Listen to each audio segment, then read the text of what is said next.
প্রিয় দর্শক, তোমরা সবাই কেমন আছো? আজকে তোমাদের জন্য নিয়ে এসেছি এমন এক গল্প, যেখানে আমি বলবো দেবর অভি আমার সাথে ঠিক কিভাবে এমন কিছু করল, যা আমি কোনোদিন ভাবিনি। না চেয়েও সেই মুহূর্তে আমি কোথায় যেন ভেসে গিয়েছিলাম। আজকে সেই রাতের কথাই শোনাবো তোমাদের। আমার নাম রিয়া, বিয়ে হয়েছে 2 বছর। স্বামী সুদীপ ভালো মানুষ, কিন্তু এখন আমাদের মধ্যে আর আগের মতো কিছু নেই। সে খুব ব্যস্ত থাকে, ব্যবসার কাজে সারাদিন বাইরে থাকে। আমার দিকে ঠিক করে তাকায় না অনেক দিন। তবু সংসার করি, কারণ মেয়েরা সব সহ্য করেই তো চলে। মায়ের মুখ মনে পড়ে আর চোখ বুজে সব মেনে নিই। এই গল্প শুরু হলো সেদিন দুপুরে।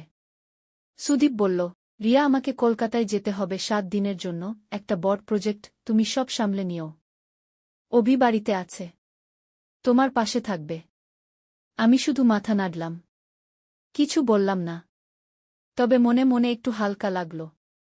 একটা নিঃশ্বাস বেরিয়ে এলো বুক থেকে। অভি সুদীপের ছোট ভাই, সবে কলেজ শেষ করেছে। চুপচাপ ছেলে, তবে চোখে মুখে একটা নরম ভাব, যেটা আমার ভালো লাগল। সেদিন দুপুরে আমি বারান্দায় বসেছিলাম, চায়ের কাপ হাতে, চুল এলোমেলো, হাওয়ায় উড়ছিল। হঠাৎ অভি এসে পাশে বসল, একটাও শব্দ না করে। আমি বললাম, চা খাবি? সে শুধু হেসে মাথা নাড়ল। তারপর বলল, বৌদি, তুমি একা হয়ে গেলে আজ। আমি বললাম, হ্যাঁ, একা তো, কিন্তু তুই না আছিস পাশে। সে কিছু বলল না, শুধু আমার দিকে তাকিয়ে থাকল। তাকিয়ে থাকাটা একটু বেশিই লম্বা হয়ে গেল। আমি চোখ সরিয়ে নিলাম, তবে ভেতরে কোথাও যেন একটু কেঁপে উঠলাম। রাত নামল ধীরে। আমি রান্না করলাম। খাবার টেবিলে অভি চুপচাপ বসেছিল। আমি বললাম, খা এবার। তুই এত চুপ কেন? সে বলল, তুমি সুন্দর লাগছো আজ। সত্যি বলছি, তোমার মুখের পাশে চুলটা পড়ে আছে না, অনেক ভালো লাগছে। আমি চমকে গেলাম, তবে কিছু বললাম না। শুধু খাবার দিলাম প্লেটে। খাওয়া শেষে থালা ধুতে গেলে সে এসে বলল, বৌদি, আজ আমি ধুয়ে দিই, তুমি বসো। আমি বললাম, তুই মজা করিস। সে বলল, তোমার হাতের যত্ন নিতে ইচ্ছে করে। তার চোখে তখন কি ছিল আমি জানি না, তবে আমার বুকের ভেতরে অদ্ভুত কিছু হচ্ছিল। রাতে আমি আবার বারান্দায় বসেছিলাম, চুপচাপ। বই হাতে ছিল, কিন্তু পাতার চোখ ছিল না। অভি এসে পাশে বসল, চুপচাপ, আমার দিকে না তাকিয়ে বলল, তুমি যদি বলো, তবে আমি সারাদিন তোমার পাশে থাকব। আমি তাকালাম তার দিকে। সত্যি বলছি, তার চোখে কোনো দুষ্টুমি ছিল না, ছিল শুধু একটা চাওয়া। ঠিক তখনই বিদ্যুৎ চলে গেল। অন্ধকারে আমি একটু কেঁপে উঠলাম। সে আমার হাত ধরল। আমি হাত ছাড়িয়ে নিলাম না। আমার ঠোঁট শুকিয়ে যাচ্ছিল, কিছু বলতে পারছিলাম না। সে আস্তে করে আমার খুব কাছে এলো, চোখের সামনে দাঁড়িয়েছিল। আমি চোখ বন্ধ করলাম। তখন কিছুই বলিনি, কিন্তু মনে মনে বুঝেছিলাম, এই রাত আর আগের মতো থাকবে না। আমাদের মাঝে একটা চুপ থাকা ইশারা জন্ম নিল, যেটা ভাষায় বলা যায় না, তবে অনুভবে ঠিক বোঝা যায়। রাতটা কাটল ঘুমহীন। আমি বিছানা ছিলাম ঠিকই, কিন্তু মন যেন ভেসেছিল অন্য কোথাও। অভির সেই চোখে চোখ রাখা, হাত ধরা, আর নিঃশব্দে কাছে এসে দাঁড়ানো, সবকিছু বারবার মনে পড়ছিল। ভোর হতেই আমি উঠে পড়লাম। চুল আঁচড়াতে গিয়ে দেখি চোখের নিচে কালি। ঘুমহীন চোখে নিজের মুখও অচেনা লাগছিল। আয়নায় তাকিয়ে মনে হল, আমি আর আগের রিয়া নেই। রান্নাঘরে ঢুকতে না ঢুকতেই অভি এসে বলল, বৌদি, আমি চা বানিয়ে ফেলেছি, তুমি বসো, আজ আমি সব করে দেব। আমি কিছু বললাম না, চুপচাপ বসে গেলাম টেবিলে। চায়ের কাপটা হাতে দিয়ে সে বলল, তুমি জানো, তোমার চোখ দুটো আজ খুব গভীর দেখাচ্ছে। আমি একটু থমকে গেলাম। বললাম, ঘুম হয়নি তাই হয়তো। সে হেসে বলল, না, তোমার চোখে এখন গল্প জমে আছে, আমি পড়তে পারি। এই কথাটা শুনে আমার বুক কেঁপে উঠল। একটা নরম কিছু যেন ভিতর থেকে ধাক্কা দিল। আমি উঠতে যাব এমন সময় ও পেছন থেকে আস্তে করে আমার হাত ধরে ফেলল। আমি চমকে তাকালাম। কিন্তু সে হাত ছাড়ল না। তার চোখে ছিল একরকম ভরসা, যেটা আমি বহুদিন পাইনি কারো থেকে। সেই ছোঁয়ায় একটা অদ্ভুত আরাম লাগছিল, যেন মন হালকা হয়ে যাচ্ছে। কিন্তু ঠিক তখনই আমি নিজেকে সরিয়ে নিলাম। বললাম, অভি, এসব ঠিক না।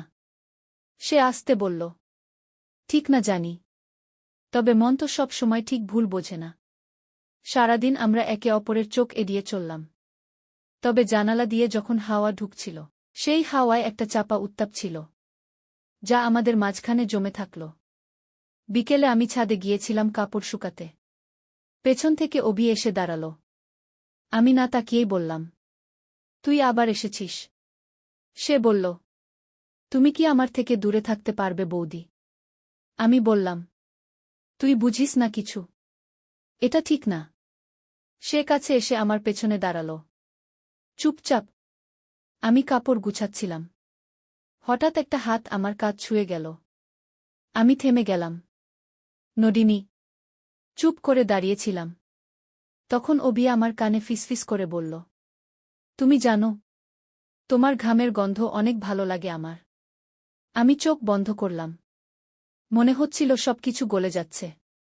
কিন্তু আমি নিজেকে শক্ত করে বললাম, অভি, নাম করে না এসব। সে বলল, আমি আর থামতে পারছি না। তোমাকে খুব কাছে পেতে ইচ্ছে করে। আমি কিছু বললাম না। চুপ করে নেমে এলাম নিচে। রাত হয়ে এলো। খাওয়া দাওয়া শেষে অভি বলল, চলো বারান্দায় যাই। আমি না করিনি, কারণ মন চাইলেও শরীর যেন রাজি হয়ে যাচ্ছিল। বারান্দায় গিয়ে দেখি অভি চেয়ার এগিয়ে দিল। আমি বসতেই সে আমার পাশে বসল। আমাদের মাঝে একটুও ফাঁকা ছিল না। তাকিয়ে দেখি তার চোখে অদ্ভুত আগুন, যা আমাকেও পোড়াতে লাগল। সে আস্তে করে আমার হাত ধরল। এইবার আমি ছাড়ালাম না। সে আমার দিকে ঝুঁকে এলো। চোখের খুব কাছে মুখ নিয়ে বলল, আমি যদি এখন তোমাকে চুমু খেতে চাই, তুমি কি কিছু বলবে? আমি কিছুই বললাম না। চোখ বন্ধ করে থাকলাম। তার ঠোঁট আমার গালের খুব কাছে এলো। আর একটা হালকা স্পর্শে আমার ভিতর কেঁপে উঠল। আমি ধীরে ধীরে তার কাঁধে মাথা রাখলাম। সে আমার হাত নিজের বুকে টেনে নিল আর আমাকে শক্ত করে জড়িয়ে ধরল। সেই মুহূর্তে শব্দ ছিল না, শুধু নিঃশ্বাস, শুধু শরীরের উষ্ণতা, আর একরকম ঘোর, যেখানে আমি ডুবে যাচ্ছিলাম। কিন্তু হঠাৎ নিচ থেকে কারো আওয়াজ এলো। চকিতে আমি সরে গেলাম। অভি চোখে চোখ রেখে বলল, এই রাত শেষ না হোক কখনো। সেই রাতের পর আমি আর অভিকে চোখের সামনে এড়াতে পারলাম না। সে যেন আমার চারপাশে ঢেউ হয়ে ছড়িয়ে পড়ল। যেখানেই তাকাই অভির ছায়া, যা চোখে পড়ে না, তবে মনের ভিতর ঠিক বসে থাকে। সকালে আমি রান্নাঘরে কাজ করছিলাম। অভি এসে বলল, আজকে আমি কিছু রান্না করব, তুমি আমার পাশে বসো। দেখো না বৌদি, আমি কত কিছু শিখেছি তোমার কাছ থেকে। আমি হেসে ফেললাম। বললাম, তুই রান্না করবি? খেয়েই দেখব কেমন হয়। সে বলল, তুমি পাশে থাকলে সব ভালো হয়। আমি কিছু বললাম না, শুধু ওর দিকে তাকিয়ে একটু হাসলাম। সেই হাসির মধ্যে যেন কিছু লুকিয়েছিল, যা ভাষায় বলা যায় না। রান্না করতে করতে ও একটানা আমার কথা শুনছিল। আমি ছোটবেলার কথা বলছিলাম, যেভাবে বাবার হাত ধরে স্কুলে যেতাম, মায়ের সঙ্গে দুপুরবেলা গল্প করতাম। অভি শুনছিল মন দিয়ে, তার চোখে জল এসে গিয়েছিল। সে হঠাৎ আমার হাত ধরে বলল, তোমার এই সব কথা আমার খুব ভালো লাগে। তুমি জানো, তুমি গল্প বললে আমি হারিয়ে যাই। আমি চুপ করে গেলাম। কিছু বললাম না, তবে হাতটা আর ছাড়ালাম না। দুপুরে আমরা একসাথে খাওয়া শেষ করলাম। তখন অভি বলল, চলো আজ দুপুরবেলা একটু ছাদে যাই। আমি তোমার সঙ্গে একটু বসতে চাই। আমি রাজি হয়ে গেলাম, কারণ মন চাইলেও মুখে না বলতে পারলাম না। ছাদে হালকা বাতাস, আকাশে মেঘ। আমি পাটের চেয়ারে বসেছিলাম। অভি আমার পাশে এসে বসল। সে আমার হাতটা নিজের হাতে নিয়ে বলল, বৌদি, তুমি জানো, আমি তোমাকে আর শুধু বৌদি মনে করতে পারি না। আমি অবাক হয়ে তাকালাম তার দিকে। সে একটানা বলছিল, তুমি শুধু আমার দাদার বউ না, তুমি এমন একজন যার জন্য আমার মন সবকিছু ছেড়ে দিতে পারে। তার চোখে জল চলে এলো। আমি চুপচাপ ওর কাঁধে হাত রাখলাম। সে আমার দিকে মুখ ঘুরিয়ে তাকাল। তারপর আমার কপালে একটা নরম চুমু দিল। আমার চোখ বুজে গেল। মন কেঁপে উঠল। কিন্তু আমি ওকে ঠেকালাম না। আমার মুখে হাত রেখে সে বলল, তোমার ঠোঁট এত সুন্দর, যদি একবার ছুঁয়ে দেখতে পারতাম। আমি চোখ খুলে তাকালাম। কিছু না বলে মাথা নিচু করলাম। সে আমার খুব কাছে এসে দাঁড়াল। তার মুখ আমার মুখের একদম সামনে। আমি চোখ বন্ধ করলাম, আর পরের মুহূর্তে তার ঠোঁট ছুঁয়ে গেল আমার ঠোঁট। এভাবে চলল 1-0 মিনিট। সেই চুমু নরম, তবে গভীর, যেন অনেক দিনের চেপে রাখা ভালোবাসা এক মুহূর্তে বেরিয়ে এলো। তারপর আমি ওর বুকে মাথা রাখলাম। সে আমার চুলে হাত চালাতে লাগল। আমাদের নিঃশ্বাস একসাথে মিশে যাচ্ছিল। তখন হঠাৎ বৃষ্টি পড়তে শুরু করল। আমরা ছুটে নিচে চলে এলাম। ভেজা শরীরে আমি চুপচাপ দাঁড়িয়েছিলাম ঘরের কোণে। অভি এসে একটা তোয়ালে দিয়ে বলল, তুমি ঠান্ডা খেয়ে ফেলবে, চলো ঘরে চেঞ্জ করে আসো। আমি বললাম, আমার জামা ভিজে গেছে, শুকনো কিছু বের করে দে। সে ওর একটা টি-শার্ট এনে দিল। আমি ওটা নিয়ে বাথরুমে ঢুকলাম। চোখে পানি এসে যাচ্ছিল। নিজেকে দেখে মনে হচ্ছিল, আমি কি সত্যিই বদলে গেছি, নাকি এই আমি বরাবরই ছিলাম, শুধু লুকিয়েছিলাম। ঘর থেকে বের হতেই অভির সামনে দাঁড়িয়ে সে আমার ভেজা চুলে তোয়ালে দিয়ে মুছিয়ে দিচ্ছিল। তার চোখে তখনও আগের সেই মায়া, কিন্তু এবার একটু বেশি আপন। আমার গায়ে হাত রেখেই সে বলল, তুমি জানো, তোমার গায়ের গন্ধ আমার পাগল করে দেয়। আমি চুপ, তবে সরে যাইনি। সে আমাকে জড়িয়ে ধরল, আর আমি চোখ বন্ধ করে ওর বুকের ভেতর গলে গেলাম। সেই মুহূর্তে মনে হচ্ছিল, যেন এই ঘর, এই সময়, এই শরীর, সবকিছু আমাদেরই। কিন্তু তখনই দরজার বাইরে শব্দ হল। কেউ যেন কলিং বেল চাপল। বেলটা বাজতেই আমি চমকে উঠলাম। অভি এক ঝটকায় সরে গেল। আমি চট করে ওর টি-শার্ট গায়ে পরে চুল ঠিক করে দরজার দিকে এগিয়ে গেলাম। দরজা খুলতেই দেখি নিচের ফ্ল্যাটের দাদু দাঁড়িয়ে বলল, বৌমা, তোমাদের ছাদের ট্যাঙ্কির পানি পড়ছে, দেখো তো একটু। আমি বললাম, আচ্ছা দাদু, এখনই দেখি। দাদু চলে গেল। আমি দরজা বন্ধ করে হাঁপ ছেড়ে বসলাম। অভি বলল, আমি ভেবেছিলাম হয়তো দাদা ফিরে এলো। আমি বললাম, না হলে কি তুই থামতি? সে কিছু বলল না, শুধু আমার দিকে তাকিয়েছিল। সেই তাকানোতে কিছু ছিল, যা আমাকে আবারও কাঁপিয়ে দিল। সন্ধে নামতে নামতে আমি একটু চুপচাপ হয়ে পড়েছিলাম। মন যেন কেমন অস্থির ছিল। একদিকে পাপবোধ, অন্যদিকে একরকম তৃপ্তি, যা আমি কোনোদিন অনুভব করিনি। রান্না করে ওর সামনে বসতেই অভি বলল, তুমি এত চুপ কেন? আমি কিছু ভুল করেছি?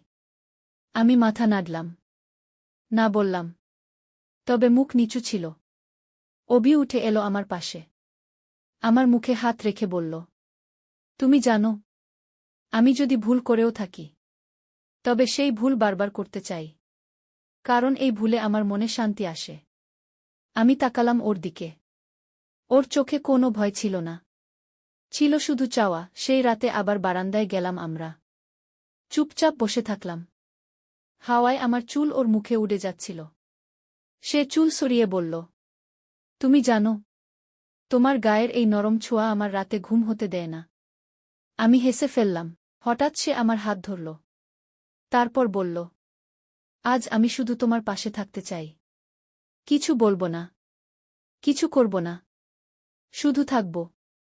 আমি কিছু বললাম না, তবে হাত ছাড়ালাম না। রাত গভীর হচ্ছিল। আমি বললাম, চল এবার ঘুমাই, তুই তোর ঘরে যা। সে একটু চুপ করে থাকল। তারপর বলল, তুমি ঘুমিয়ে পড়লে আমি ঘুমাতে পারি না, তোমার পাশেই থাকতে ইচ্ছে করে। আমি বললাম, তুই যা অভি, তুই জানিস আমরা কি করছি। সে বলল, জানি, তবুও তোমার চোখে যেটা দেখি সেটা মিথ্যে না। আমি বিছানায় শুয়ে পড়লাম। কিন্তু ঘুম এলো না। দরজার দিকে তাকিয়েছিলাম। হঠাৎ দরজা খুলে গেল আস্তে করে। অভি ঢুকল। আমি উঠে বসে বললাম, তুই এলি কেন? সে আস্তে বলল, একটাবার তোমাকে জড়িয়ে ধরে ঘুমাতে চাই। তারপর চলে যাব। আমি কিছু বললাম না। চোখ বন্ধ করলাম। সে এসে আমার পাশে বসল। আমার কাঁধে মাথা রাখল। আমি তার বুকে হাত রাখলাম। তখন মনে হচ্ছিল, এই শান্তি আমি বহুদিন পাইনি। তার নিঃশ্বাস আমার গায়ে লাগছিল। আমি চোখ বন্ধ করে শুধু শুনছিলাম ওর বুকের শব্দ। হঠাৎ সে আস্তে করে আমার ঠোঁটে একটা চুমু দিল। আমি থেমে গেলাম। তবে সরালাম না। তারপর সে আমার গাল ছুঁয়ে বলল, তুমি জানো, তোমাকে ছাড়া আমি বাঁচতে পারব না। আমি কিছু বললাম না। শুধু ওর বুকের ভেতর গিয়ে লুকিয়ে পড়লাম। রাত কেটে যাচ্ছিল। ঘড়ির কাঁটা এগোচ্ছিল। আর আমরা একে অপরের মাঝে মিশে যাচ্ছিলাম। সেই রাতে আমাদের মাঝে আর কোনো বাধা ছিল না। ছিল না কোনো লজ্জা। শুধু ছিল নিঃশব্দ ছোঁয়া, নরম চুমু। আর এক অদ্ভুত মায়া। ঘুম ভাঙল সকালে। আমি ওর বুকে মাথা রেখে ঘুমিয়েছিলাম। অভি আমার চুলে হাত দিচ্ছিল। সে বলল, তুমি ঘুমালে আমার জীবন থেমে যায়। তোমার নিঃশ্বাসে আমার সকাল হয়। আমি চুপ করেছিলাম। তবে মনে মনে নিজেকে বারবার জিজ্ঞেস করছিলাম, এটা কি ঠিক যা করছি? ঠিক তখনই মোবাইলে একটা মেসেজ এল। ঘুম ভাঙার কিছুক্ষণ পরেই মোবাইলে একটা মেসেজ এলো। আমি উঠে বসলাম। মেসেজটা খুলতেই বুক কেঁপে উঠল। আজ রাতেই ফিরছি। প্লেন ধরছি এখন। ভালো থেকো। এইটুকুই লেখা। ওর পাঠানো মেসেজ। আমার স্বামীর। হাত কাঁপছিল। মাথা নিচু হয়ে গেল। অভি তখনও আমার পাশে ছিল। সে জিজ্ঞেস করল, কি হলো, এমন চুপ কেন? আমি মোবাইলটা ওর হাতে দিলাম। অভি পরেই বুঝে গেল সব। তারপর ধীরে ধীরে উঠে দাঁড়াল। বলল, তাহলে এবার সব শেষ? আমি কিছুই বলতে পারছিলাম না। মাথা নিচু করে চাদরটা মুঠো করে ধরেছিলাম। অভি ধীরে ধীরে চলে গেল বারান্দায়। আমার বুক কাঁপছিল। কিছু একটা হারিয়ে ফেলার ভয়। আমি ধীরে ধীরে ওর পেছনে গিয়ে ওকে জড়িয়ে ধরলাম। আমার গাল ওর পিঠে। চোখে পানি। অভি বলল, প্লিজ আর কাঁদিস না রিয়া, তোর চোখের জল আমি সহ্য করতে পারি না। আমি ফিসফিস করে বললাম, কিন্তু আমার মন তো তোর কাছেই রয়ে গেছে। তুই ছাড়া এখন আমি কিছু ভাবতেই পারি না। অভি ঘুরে তাকালো। আমার চোখের দিকে এক দৃষ্টিতে তাকিয়ে রইল। তারপর আমার ঠোঁটে আস্তে একটা চুমু দিল। শুধু একটা নরম চুমু, যেখানে ছিল হাজারটা না বলা কথা। অভি বলল, আমি জানি তুই কারো স্ত্রী। জানি তুই আমার জন্য না। তবুও তোকে ছাড়া বুকের ভেতরটা খালি খালি লাগে। তুই না থাকলে নিঃশ্বাস আটকে আসে। আমি কিছু না বলেই ওর বুকের মধ্যে মুখ গুজে রইলাম। সারাদিন কেমন যেন ঝাপসা হয়ে গেল। রান্নাঘরে গেলাম, তবে মন বসাতে পারছিলাম না। বারবার অভির মুখটা চোখের সামনে আসছিল। সন্ধ্যার আগে অভি এসে বলল, একটা কথা বলবো রিয়া। আমি বললাম, বলো। সে বলল, আজ শেষবারের মতো একটা অনুরোধ করব। আজকের রাতটা শুধু আমার করে দিও। তোমার সব কথা ভুলে, সব দায় ভুলে। এই একটা রাত শুধু আমার হয়ে থাকো। তারপর তুমি যা বলবে আমি তাই মেনে নেব। আমি কিছু বলিনি। তবে ওর চোখের দিকে তাকিয়ে রইলাম। সেই চোখে যে আকুতি ছিল তাতে আমি আর নিজেকে ধরে রাখতে পারলাম না। রাত নেমে এলো। ঘরটা অন্ধকার। শুধু জানালা দিয়ে একটা নরম আলো আসছিল। আমি ধীরে ধীরে ওর ঘরে গেলাম। অভি চুপ করে বসেছিল। আমাকে দেখে একটু চমকে উঠল। আমি ওর পাশে গিয়ে বসলাম। সে আমার হাত ধরল। বলল, তুই জানিস তো, তোর ছোঁয়ায় আমি যেন নতুন করে বাঁচতে শিখি। তোর গায়ের নরম ছোঁয়া আমার বুকের ভেতরে আগুন লাগায়।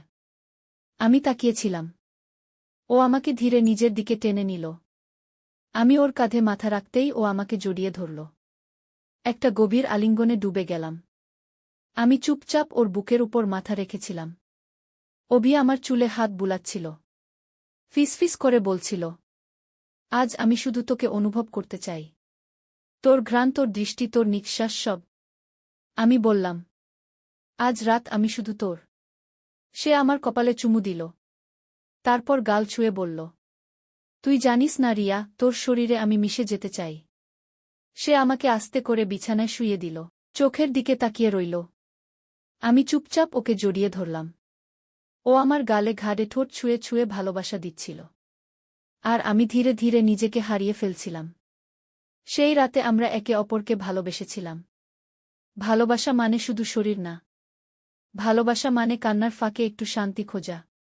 ভালোবাসা মানে একে অপরের নিঃশ্বাসে মিশে যাওয়া। ঘুম এলো অনেক পরে। আমরা দুজন জড়িয়ে ধরে ঘুমিয়ে পড়েছিলাম। তবে আমার মন জানত, এই শান্তির পরেই এক ঝড় আসবে।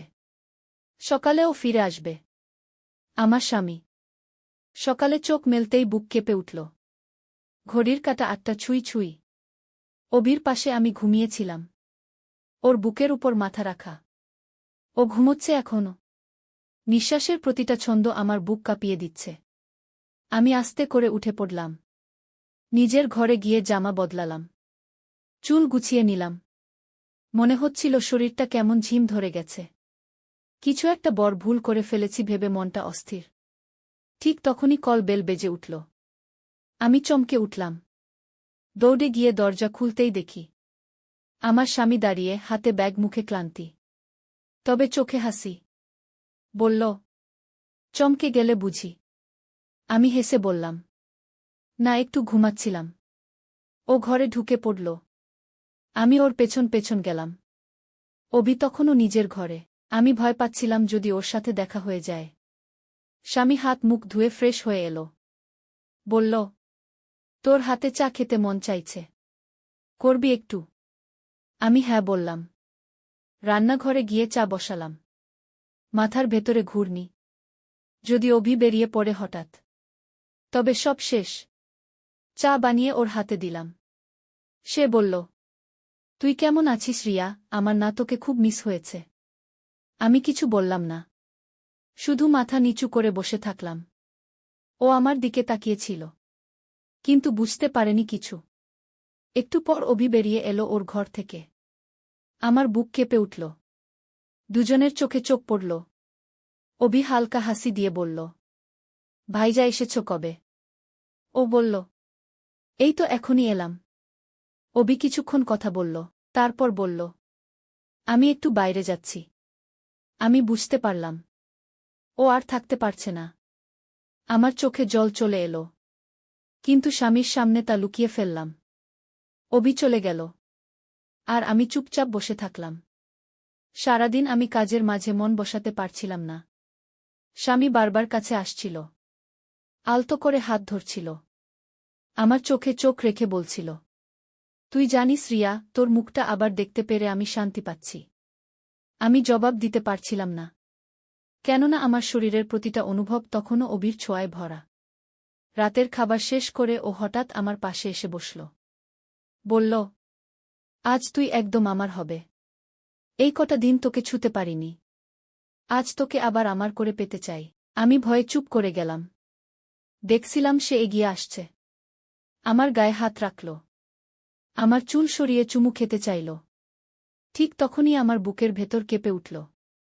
আমার মন বারবার অভির কথা ভাবছিল, তার স্পর্শ, তার ঠোঁট, তার বুকের গন্ধ। আমি ধাক্কা দিয়ে উঠে দাঁড়ালাম। বললাম, আজ আমি খুব ক্লান্ত, ঘুমাতে চাই। স্বামী বলল, কি হলো রিয়া, তুই ঠিক আছিস তো? আমি বললাম, হ্যাঁ, সব ঠিক।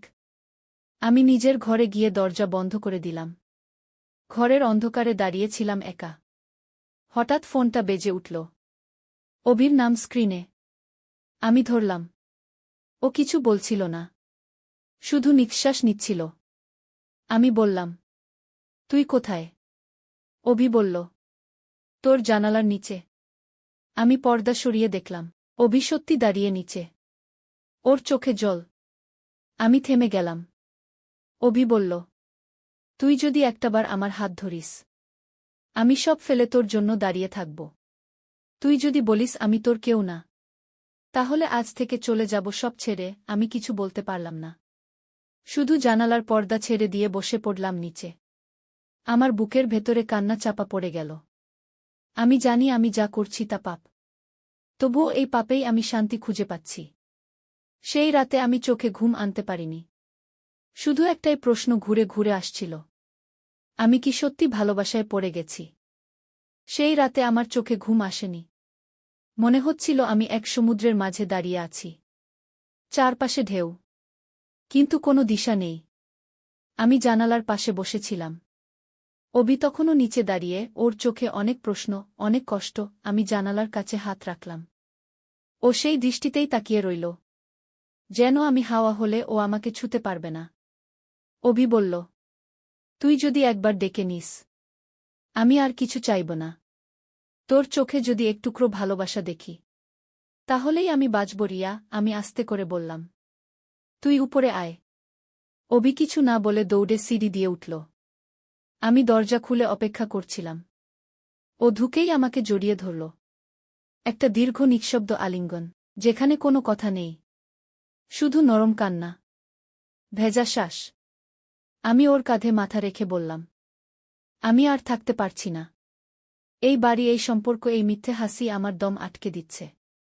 অভি বলল, তুই যা চাইবি আমি করব। তুই যদি চাস আমি তোকে নিয়ে চলে যাব, যেখানে কেউ থাকবে না, কোনো সম্পর্ক থাকবে না, থাকবে শুধু তুই আর আমি। আমি চুপ। আমার গলা শুকিয়ে আসছিল। তবুও বললাম, তুই কি সত্যিই আমায় ভালোবাসিস অভি? অভি বলল, তুই যদি একদিনও না থাকিস, আমার জীবন থেমে যাবে। তোর ছায়াও যদি আমার পাশে থাকে, তবুও আমি বাঁচতে পারি। আমি ধীরে ধীরে বললাম, তাহলে চল, চলে যাই আমরা, এই রাতেই, এখনই। অভি চমকে তাকাল। তোর কোনো ভয় লাগছে না? আমি বললাম, ভয় লাগছিল, কিন্তু আজ আমি আমার মনের কথা শুনব। অভি আমার মুখে হাত রাখল। তারপর আমার কপালে ঠোঁট ছুঁইয়ে বলল, তুই আমার স্বপ্ন ছিলি, আজ আমার সত্যি হতে চলেছিস। আমি ওর হাত ধরলাম। আমার ড্রয়ারে রাখা কিছু টাকা আর একটা ব্যাগ নিয়ে বেরিয়ে পড়লাম। কেউ জানল না। স্বামী তখন ঘুমে। আমি কোনো চিঠি রাখিনি, কারণ আমি জানি, এই সম্পর্কের কোনো ব্যাখ্যা হয় না। সিঁড়ি দিয়ে নামতে নামতে আমার বুক কাঁপছিল। তবুও অভির হাত শক্ত করে ধরে রেখেছিলাম। রাস্তায় এসে একটা গাড়ি ভাড়া করলাম। ভোরের আলো তখনও ওঠেনি। পাখির ডাকে চারপাশ জেগে উঠছিল। গাড়িতে বসে আমি জানালার বাইরে তাকিয়েছিলাম। অভি আমার হাত ধরে বসেছিল। আমি বললাম, তুই জানিস না অভি, এই যে আমি তোর সাথে পালিয়ে যাচ্ছি, এটা কোনো জয় না, এটা আমার নিজের সাথে যুদ্ধের পরিণতি। অভি আমার কানে ফিসফিস করে বলল, এই যুদ্ধে আমিই তোর সঙ্গী হব রিয়া, তোর চোখে আবার হাসি ফিরিয়ে আনার জন্য আমি সব করতে পারি। আমি চোখ বন্ধ করলাম। ওর কাঁধে মাথা রাখলাম। শরীরটা ক্লান্ত ছিল, মনটা কাঁপছিল, তবুও যেন বুকের মধ্যে একটা শান্তি জেগে উঠছিল। এই প্রথম মনে হচ্ছিল, আমি কারো হয়ে বেঁচে আছি। আমি কারো কাছে শুধু একটি সম্পর্ক না, আমি কারো প্রিয়, কারো দুঃখের রাতের সাথী, কারো ভালোবাসার ঘর। তখনই সূর্য উঠল। রোদের আলো আমাদের মুখে এসে পড়ল। আমি অভির চোখের দিকে তাকিয়ে বললাম, তুই কি আমায় কখনো ছেড়ে যাবি না? অভি বলল, তুই যদি নিঃশ্বাস বন্ধ করে ফেলিস, তবুও আমি তোর বুকের ভেতর বেঁচে থাকব। আমরা গাড়িতে বসে দূরে চলে যাচ্ছিলাম। পেছনে ফেলে যাচ্ছিলাম সমাজ, সংসার, সমস্ত পরিচয়। সামনে ছিল শুধু একটা নতুন সকাল, একটা নতুন জীবন, একটা ভালোবাসা, যার নাম অভি, আর যার হৃদয়ে লেখা রিয়া।